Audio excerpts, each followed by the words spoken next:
болдог шүү. Асуултаа тавь. За баярлалаа.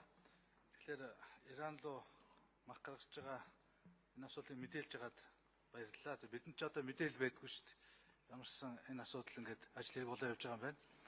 Уршаа ахлагаа дандаа л одоо болохгүй бүтэхгүй одоо буруу зүрх байсан гэж юм ярьдаг. Энэ бол энэ засгийн газрын үед бий болоод тэг бүтцсэн асуудал биш л дээ.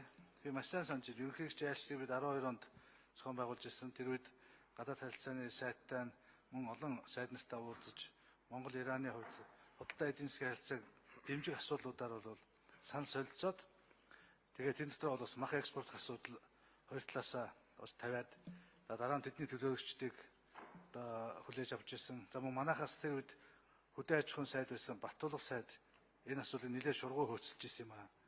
Тэгээ энэ олон жил бол бас ямар ч байсан өнөөдөр ингээ үр дүн гарч байгаа юм байна. Төрийн ажлын залгамж чанар гэж энийг л хэлж байгаа. Тэрээс дандаа одоо өмнөхөө буруутгаад точиг ерөөсөө л өмнөх цаг үе бүх юм муухай байсан, буруу байсан гэд муу юмыг боллоо чанга ярьдаг.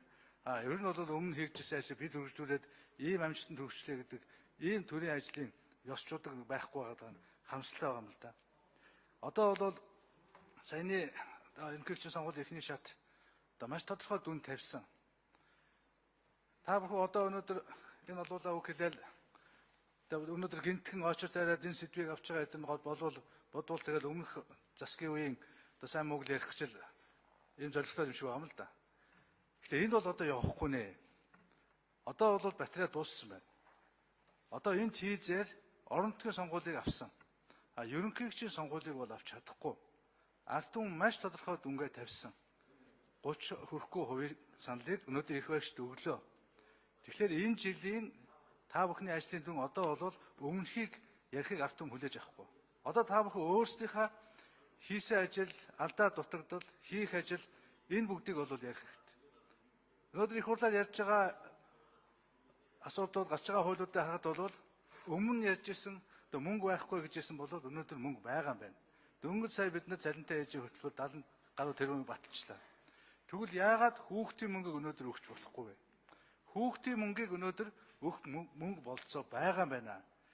Засгийн газар энэ хүүхдийн мөнгийг өгөх болцоо байна уу? Энэ талаар нь хэлж өгөөч. Тэр нь одоо энэ валютын сантай холбогдуулаад өнөөдөр бид хэлцэж байна.